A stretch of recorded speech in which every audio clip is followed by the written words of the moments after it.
Welcome, everyone, to a huge episode of the Media Row podcast with me, Justin Miller. Happy to have you guys here with us as always.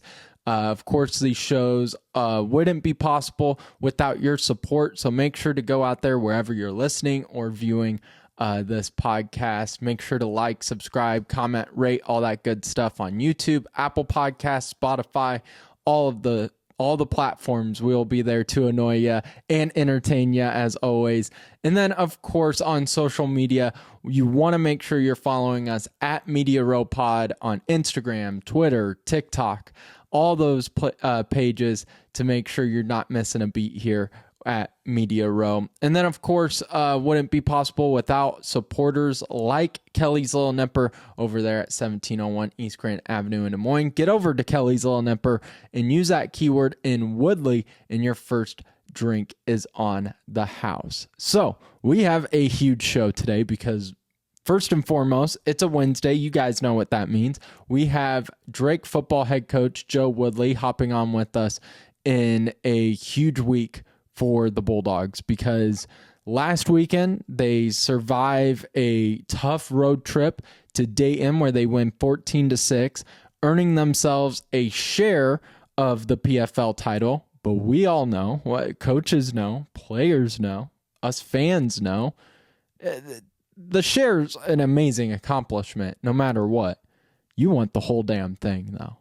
And they have an opportunity to do something that has never been done in program history, and that is to win a third consecutive outright PFL title this weekend against Morehead State. Morehead State is a team on a roll right now, so should be a lot of fun. We're going to break down that and more with Coach Woodley here in a bit. But before we get into our interview with Coach Woodley, I do want to talk about the Drake women's game that will be taking place tomorrow night at the Knapp Center as 12th ranked Iowa State takes on the Drake Bulldogs on the court. Should be a lot of fun. I'm really excited for the game. And we have tickets to give away. We have our winner who will be the lucky fan going to the Cyclones Bulldogs game on Thursday, and we'll announce that at the end of the show. So you want to make sure you are listening all the way to the end to see if you are the lucky winner, courtesy of Kelly's Little Nipper. So to break down a little bit of the Cyclones and the Bulldogs, first and foremost, I'm so excited because one, the men's side, we know they don't play you and I. They don't play Drake anymore. Iowa and Iowa State don't. And as a fan, it sucks. I grew up going to those Big Four classics at Wells Fargo Arena, now the Casey's Center. Used to go there every year. It was tradition. I think it was part of like Christmas presents that my dad would do, where it was just something we put on our calendars each and every year and loved it. You don't get that with the men's. The women, it's even more special, I would say, because they do it true home, true road games where you have a 12th ranked Cyclone team coming into the Knapp Center, selling it out. It's going to be an electric atmosphere. You have Drake going to Iowa City to play at Carver Hawkeye Arena and take on a ranked Iowa Hawkeyes team, which was an amazing experience last week. These games are so fun, and they provide so much for basketball fans, and something we've lost a little bit on the men's side. But it's a great atmosphere. If you haven't been to these games, you have to try to get to them. But just really excited, first and foremost. Secondly, I get to see my buddy in Bill Fenley. Bill Fenley was so great to me in my 2 years covering Iowa State athletics with KASI and KXNO. He was so gracious, so nice, treated me with respect right out of the gate. I mean, this was my first full-time job, and I'm sitting here interviewing him in front of all these guys, all these other reporters. You know, you have like Tommy Birch, who has won awards, and you have people who are established reporters, and you have old babyface Justin sitting there. Excuse me, one question, coach. And he never made me feel lesser than the other reporters. And so Bill Fenley, I'm just excited to see because he's always been great to me. And I love watching his teams. And this team, make no mistake, just as fun, if not the most fun team we've seen out of Bill Fenley. Audie Crooks has been incredible. You have Jada Williams. Just this entire team is stacked. There's a reason they're ranked 12th in the country. But while there's all those players, the position and the key matchup that I'm most excited to watch with this Drake and Iowa State game comes at the guard position. I know Audie Crooks, that post game is going to be crucial if Drake is going to stay in this game and try to pull off this upset. We'll get to that in a second. But this guard matchup is going to be a lot of fun to watch too. You have Jada Williams for Iowa State, who's averaging just under 10 points a game, can dish out the ball, plays really strong defense as well.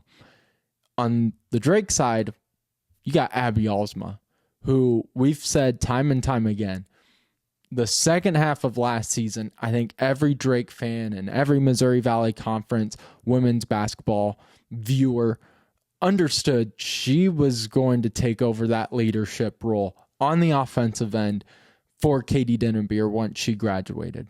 And she has not missed a beat. 10 plus points in all 3 games. She has recorded 2 20-point games. She can really create her own shot, is not afraid of anyone. I mean, she was driving into the paint against Hayden and Stolke. She blocked Stolke, so she can get it done on both ends of the floor and just has all this confidence. And you can really see Pullman, her staff, her roster really buy in to the leadership that Abby Alsma has right now. So I'm really excited for that Jada Williams and Abby Alsma matchup. And then, like we said, Audie Crooks is on a different level. For Drake to stay in this game, to pull off the upset, guarding the paint, and really trying to slow down Audie Crooks, which I don't know how you do it without double teaming or just fouling every time, it's going to be a battle. Audie Crooks is a top 5 player in the nation right now. Against these mid-majors and, not Power 4, Power 5 conference opponents, she is virtually unstoppable. Drake does have some really good post players, though. You have Maggie Taylor, who has gotten the start at that center position, center forward position for the most part this year. And then you have off the bench a true freshman in Quinn Weiss, who has really impressed me. And I would love to see get more minutes and would love to see her maybe get a starting opportunity at some point. But it would be tough to throw a true freshman out into the woods like that and have her start against Audie Crooks. That would be a lot of pressure. But I'm excited to see what Maggie Taylor and Vice Quinn learned from, the tough game in Iowa City where they had to go up against some of the best post players in Iowa and arguably in the country, and Hannah Stolke and Hayden. Now you're tested once again with a top 5 player in the nation in Audie Crooks, who brings a different set of skills. I mean, Stolke can play that stretch 5 position, stretch 4 position. Hayden just was lengthy. You have now a Audie Crooks that is just physical in the paint, a little different style. So it'll be interesting to see what Pullman does to try to slow down Audie Crooks, which is a very tough ask when you have so many other great players surrounding her, where she doesn't have to score 50 points for Iowa State to win. She could score 14 and Iowa State could still put up 100 points. That's just the kind of players Fenley has.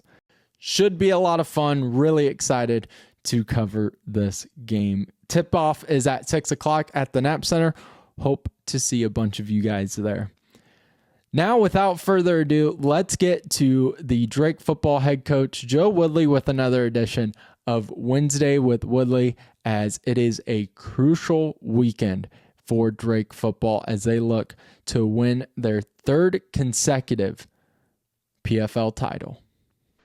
Well, Joe, thank you again, as always, for doing this for me. Just the emotions after a big win like that on the road and the style that it happened, and then just everything that it meant to win that game. Just now that you have a couple of days to reflect. To be perfectly honest, Justin, and I know you watched, but it was almost just like you just exhaled. It was a sigh of relief because it was such a kind of a grinding game. There wasn't one. I mean, obviously we recovered the fumble at the end of the game. That was probably the most emotion, and then it was just kind of figuring a way to hold on to the football and work the clock, and just kind of sprint to the finish line, if you will, and so now again you just go through so many waves of emotion in a game like that where it's and again we just had so many opportunities to kind of extend it. We just couldn't quite get it to that third three possession lead, and then we give up one, on a 93-yard drive, which eh, rarely is going to happen to our defense the way we've been playing. And credit to them, they made some plays, and of course we helped them along the way a little bit on that drive. But yeah, I would certainly say it was more of just a sigh of relief. But then as kind of the dust settled, you kind of realize what we did accomplish, and going over to win a game on the road against a very storied program, a program that has really had Drake's number over the course of time in this conference. Because I may have mentioned it on your show or in an interview I had. When I kind of looked at the job, I looked at a lot of different things, and how does Drake stack up in the league against everybody, and historically, and Dayton and San Diego were the two programs that Drake had a losing record against all time, and those were the only two. So.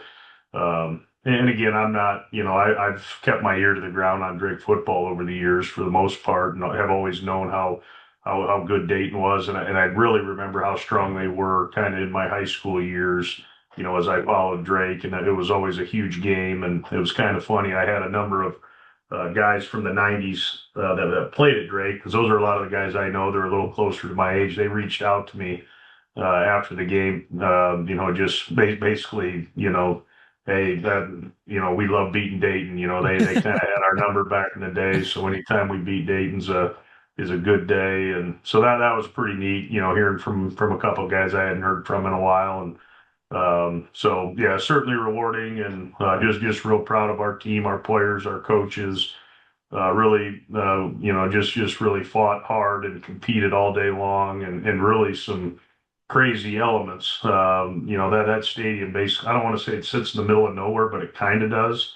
It's just like they dropped a stadium in an enormous parking lot, and the wind was certainly a factor, and I think we overcame that because it was.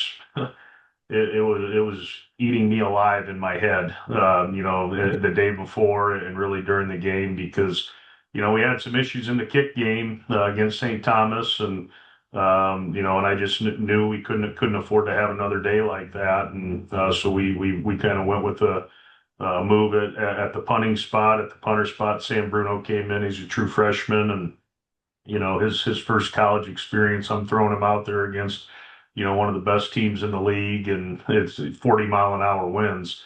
And he did a heck of a job. Real proud of him, and certainly I would guess, I would hope, gave him a lot of confidence here moving forward. And like I said, that was something we had to overcome, and we did. And I think we kind of won the special teams phase for the most part. I mean, they missed two extra point, or a field goal and an extra point. That was pretty pivotal in the game. And in the field position, we won by 4 yards. So anytime you're doing that, you're gonna like where you're sitting. Yeah, we don't talk about special teams that much, but with that change at punter, just how crucial was that, especially when you see a game as close as this one was, where Dayton, man, they continued to hang around. So I look back, really, it was one specific one. When you have the wind, you don't, you're not really concerned because it's going to usually work out for the most part. But when you're into that wind and you've got tough field position, you're backed up. We had one where I think we had a 3 and out, and we were on our own 25-ish, somewhere in there. And like I said, heavy wind blowing right into Sam's face, and don't forget that it can affect the snap too. The velocity of it coming to you, and then you're hitting into it. But anyways, where there was one of those where we were backed up, it's probably not going to stand out on the stat sheet, but he hit it about 35 yards in the air into a really stiff wind, and then and Garrison Cotty's our gunner on the punt team, and he gets the kid down immediately. So there's no net punt, you get it right there, and they still had decent field position, but it could have been way worse. Like they had one that they shanked pretty good for, that put us in a good spot. So, like I said, that was probably one of the more bigger kicks of the game. I wouldn't say we necessarily flipped the field, but we gave ourselves a little bit more breathing room, than to be honest, than what I was going to anticipate with what could happen. I was kind of hoping that we'd get it at least to the 50 and get it down.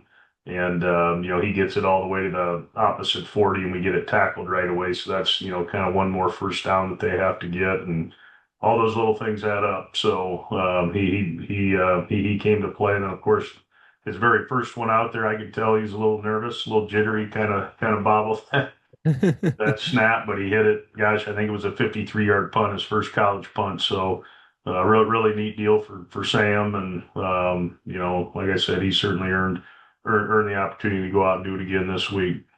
We talked last week preparing for Dayton about just how crucial the line of scrimmage will be, and Drake's offensive line that had been so consistent for the most part of the season, just the past 2 weeks, had struggled at moments against a top three defense in your conference. They really performed. I think only allowed one sack, and it seemed like Logan had time in the pocket, was very comfortable for the most part as well. Just what did you see from your offensive line throughout practice leading up to that game, and then of course throughout the game on Saturday?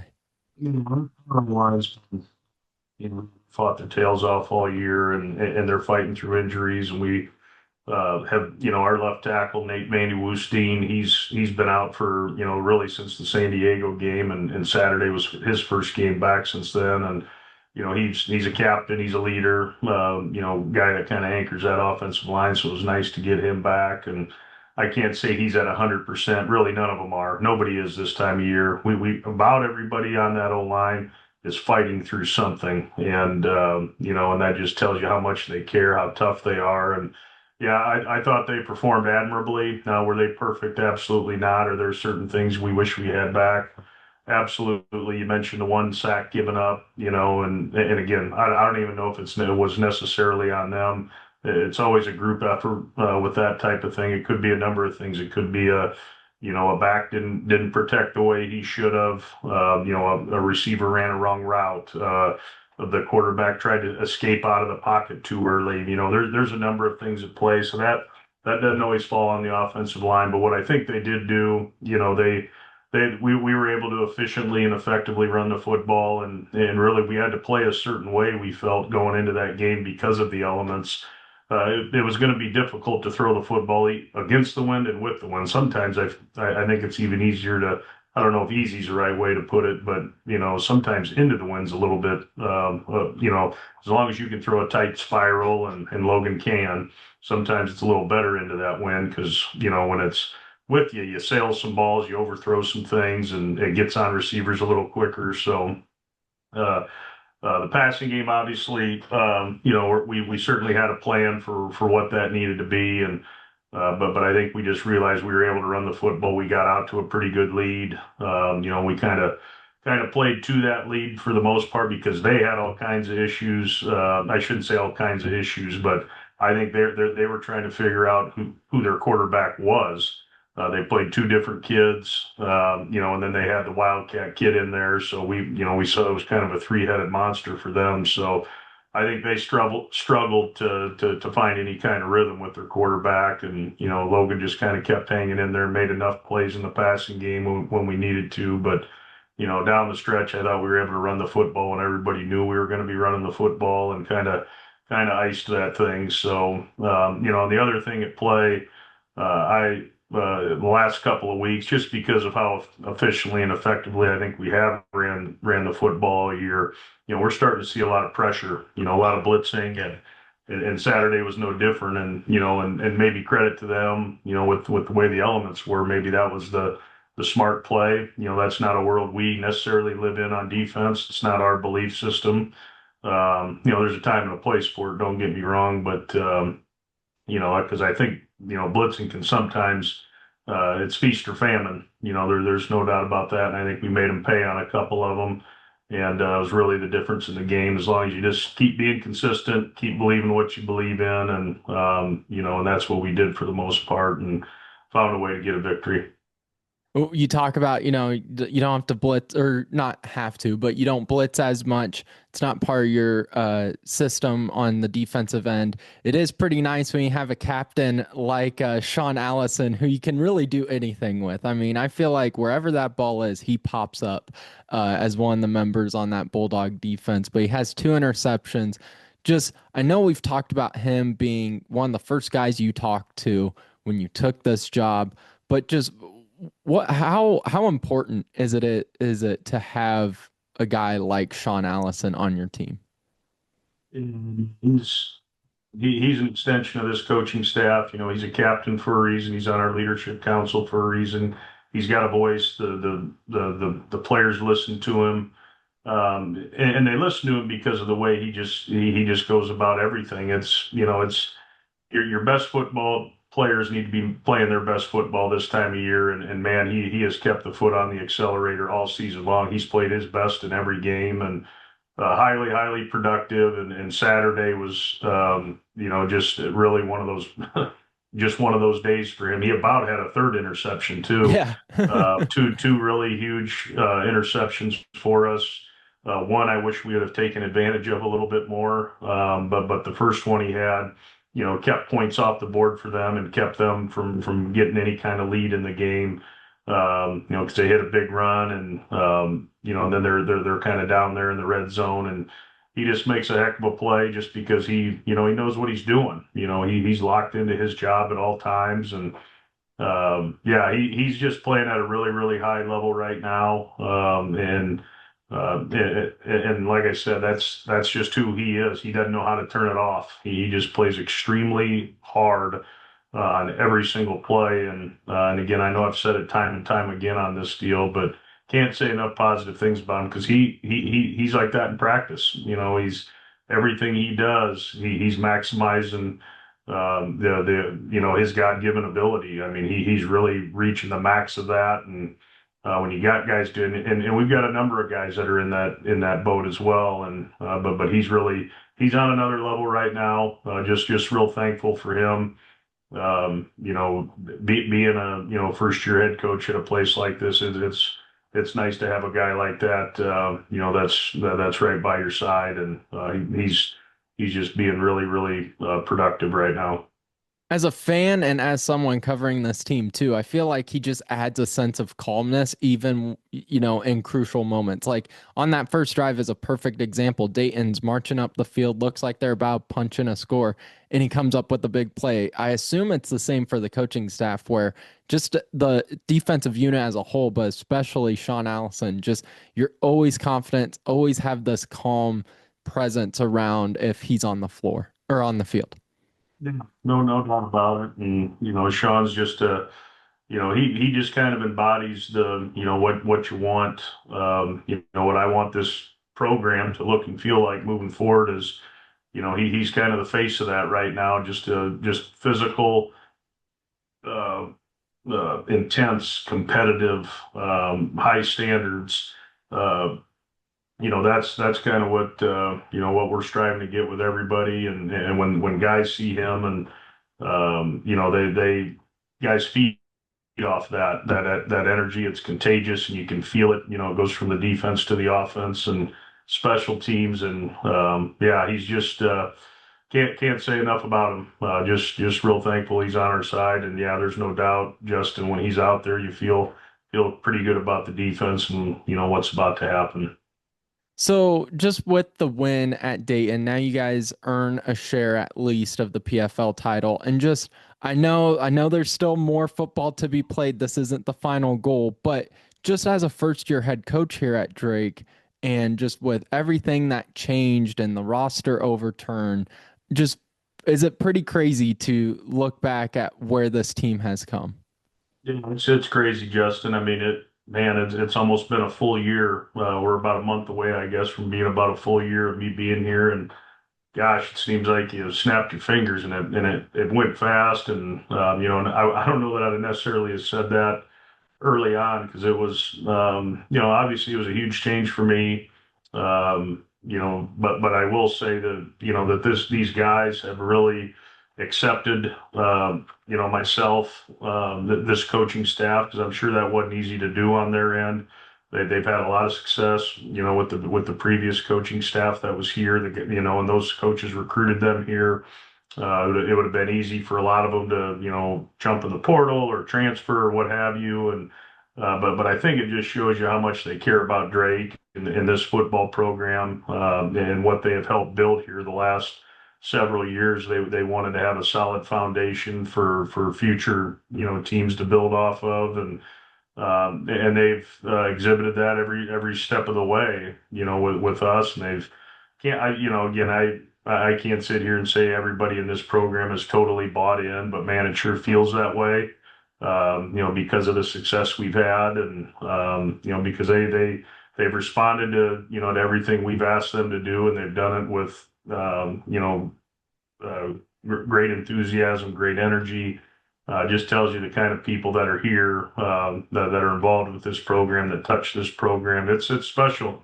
It really is. And again, just all the alumni and people that care about Drake football, to hear from them. And yeah, it's just a special, unique place. And and our guys are, they're kind of the ones leading the charge right now, and I'm real thankful for that. What's the biggest improvement or difference that you've seen this team have from week one to right now? Oh, yeah, that's a really good question, Justin. I just, I think we just try to focus on, just individually getting better, and in turn that'll make the unit better, the team better. I don't know that I can necessarily, maybe point to one thing from game one to, through game 10 or whatever, but I would say, that as the years went on, I just feel like we've continued to be a more physical football team, especially here down the stretch. And that was the constant messaging, why we practice so physical, because this time of the year, your body's calloused for it, and you're ready for it because everybody's beat up, but we've prepared them, and they've taken, that they've taken the coaching. Our practices aren't easy. It's a physical practice, and they have bought into that. And like I said, a lot of guys are playing through some injuries where, it's not easy to do this game. This football is hard, especially after 10 games, and now we're going into game 11 with a lot to play for.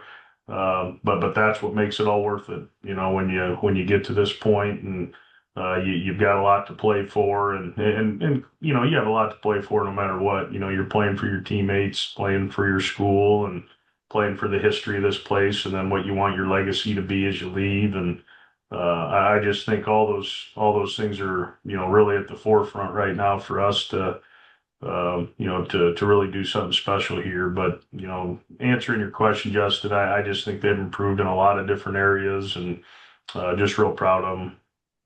So we've, as football fans or reporters, when it gets to this time of the year, when you talk to coaches about, the future of the program or what's up next, what teams are able to accomplish or have an opportunity to accomplish, we always get told, we treat it like it's a normal game. We treat every game the same, which has some truth to it. But I mean, this weekend provides Drake with an opportunity to do something the school has never done before, and that's win a third consecutive PFL title outright.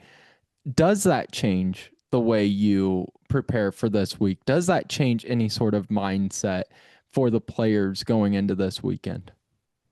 No, yeah, I'm going to be boring, Justin. I don't think you can. You look, we all know what's at stake.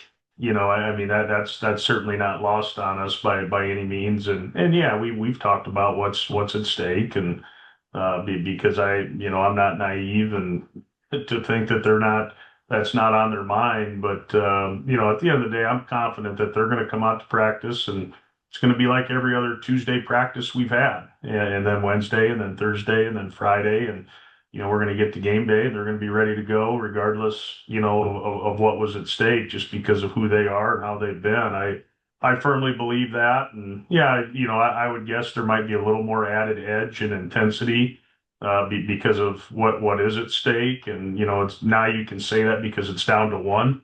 It's one way or the other. Some guys, it's could be probably their last game at Drake Stadium. So you got that element in there too. And again, and I've mentioned to them probably numerous times. There's nothing I shouldn't have to give a big Newt Rockne pregame speech before the game. I mean, it's really a decision and it's a choice you make to be ready. And because at the end of the day, every game is a playoff game. I mean, that's really what it boils down to. This is just the 11th game of the season, and as long as we do continue to compete the way we have, I'm going to be able to live with the results. And and there's going to be adversity. There's going to be things that don't go well, and we've got to have the poise and the resolve to move forward. And I think that's what the previous 10 games teaches you, or the previous 30 or 40 for that matter. If you're an older guy, you just can never be, and again, I fall victim to it at times, and I know I did Saturday,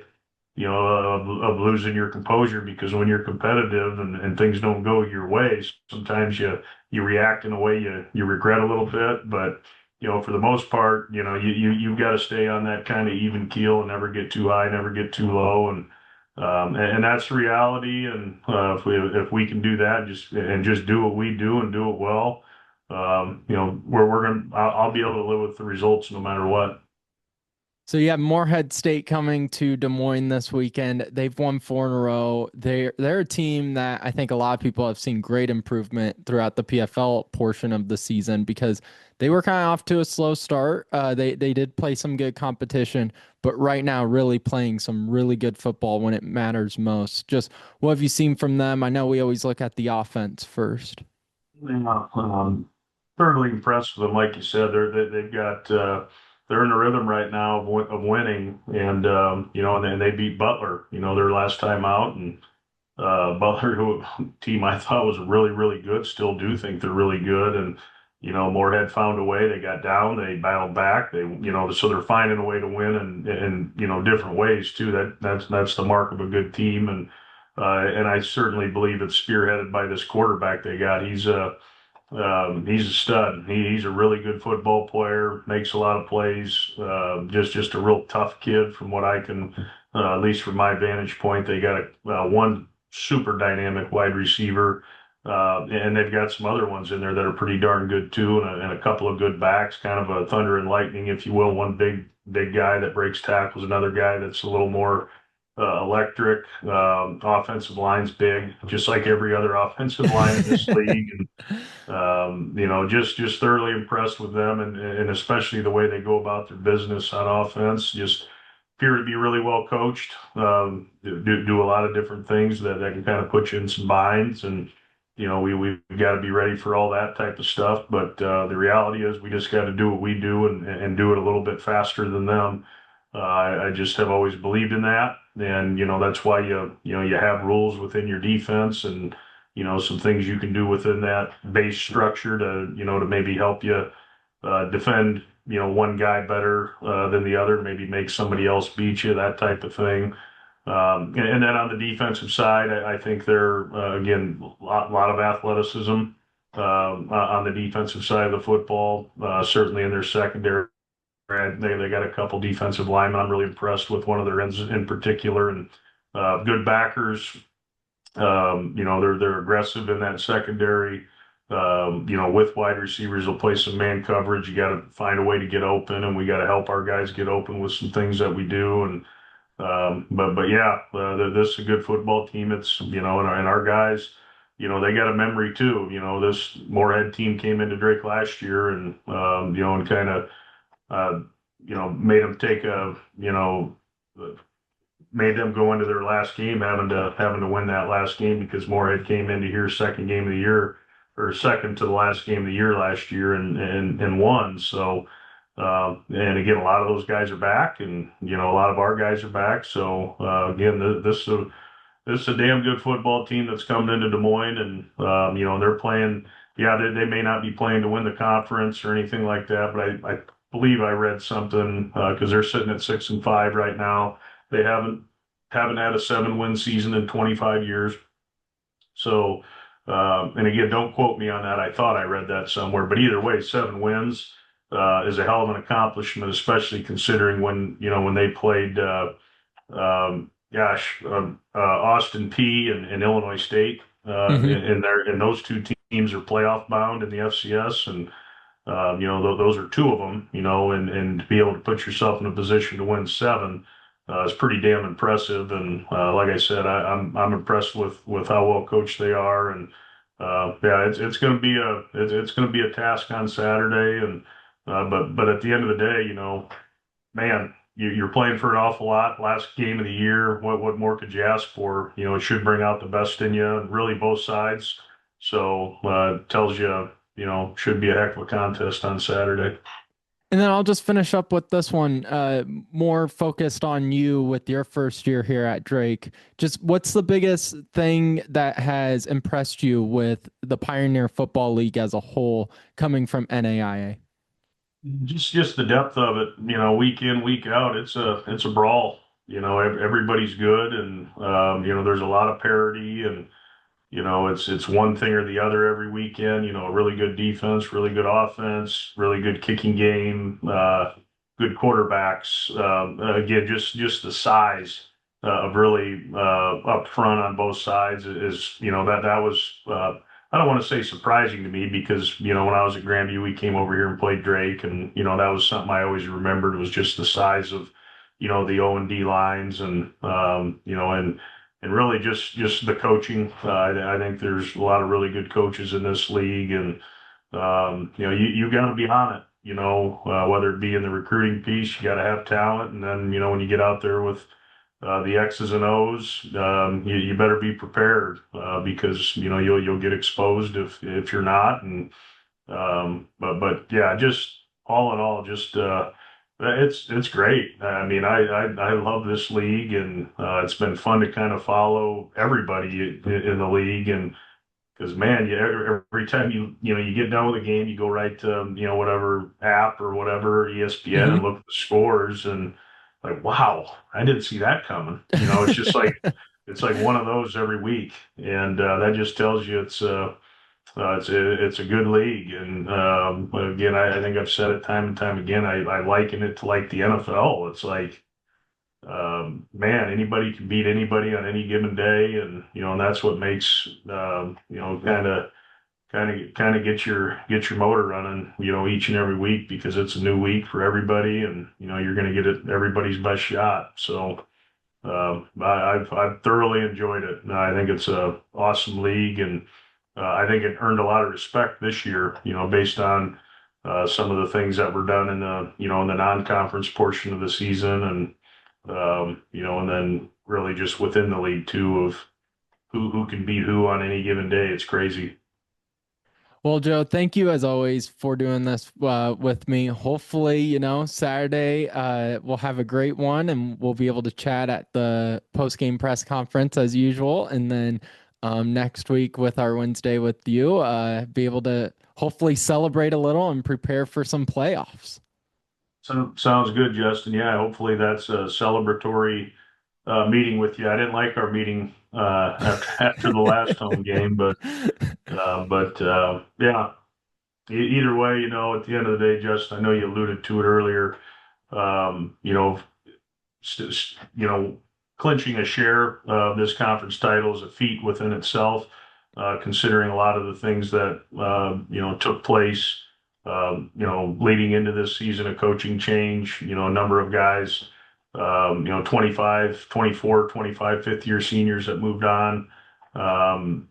Quarterback situation, all that for this crew to overcome a lot of those different things, and this coaching staff. I think it says a lot about the type of people that are in this place, and it's the right kind of people, and certainly proud to be a part of it, no doubt. And like I said, proud that we've already clinched a share of that conference title, because it's been a heck of a ride this year, and I told our guys I get a little greedy when you get down to it. We certainly don't want to share, but at the same time, still grateful that we have done what we've done to this point. Once again, a huge thank you to Coach Joe Woodley for doing this with us each and every week. Means the world and has been a lot of fun having him on the show. Hope you guys have enjoyed it as much as we have. So, before we wrap up today's show, it is time, drum roll, because we have 4 tickets courtesy of Kelly's Little Nipper to give away for tomorrow night's 6 o'clock tip-off between number 12 Iowa State and your Drake Bulldogs. Should be a really exciting game. We asked you guys to, respond on Monday with your favorite Iowa State Drake women's basketball memory. And we went through, looking through the comments, trying to pick out one. And here is our winner. The lucky winner of the 4 tickets for tomorrow night's game is Marcy. Congratulations, Marcy, on your winnings. We're looking forward to seeing the photos that you post. We saw that, you were able to go see Iowa State and you were hoping to go see Drake. So thought this was a perfect opportunity for you and 3 other lucky guests that you'll be taking to the Knapp Center. Should be a lot of fun. Send us in photos. We always love seeing it. And then what you should do before you go to the game is go check out Kelly's Little Nipper and have some food and drinks and pregame a little before tip-off. So congratulations, Marcy. Hope you have a great time at the Knapp Center. But that'll do it for today's show. A great Wednesday with Woodley. As always, thank you to Kelly's Little Nipper. Thank you guys so much for tuning in each and every day. Friday's show, we have, of course, our college football previews and picks. We will recap both the recap the women's game, preview the men's game as well in the Knapp Center. And then we usually do NFL picks on Friday. This week, we're changing it up a little because we have Murray Hanks, who helped set up the Thanksgiving tournament that the Drake men will be playing in next week, the Emerald Classic. So Murray Hanks is coming on the show, and he's also someone who has helped with getting the Iowa Bucknell game at the Casey Center. So a lot of good stuff coming up on the Media Row podcast. You guys won't want to miss a thing. We will see you guys for a brand new episode on Friday.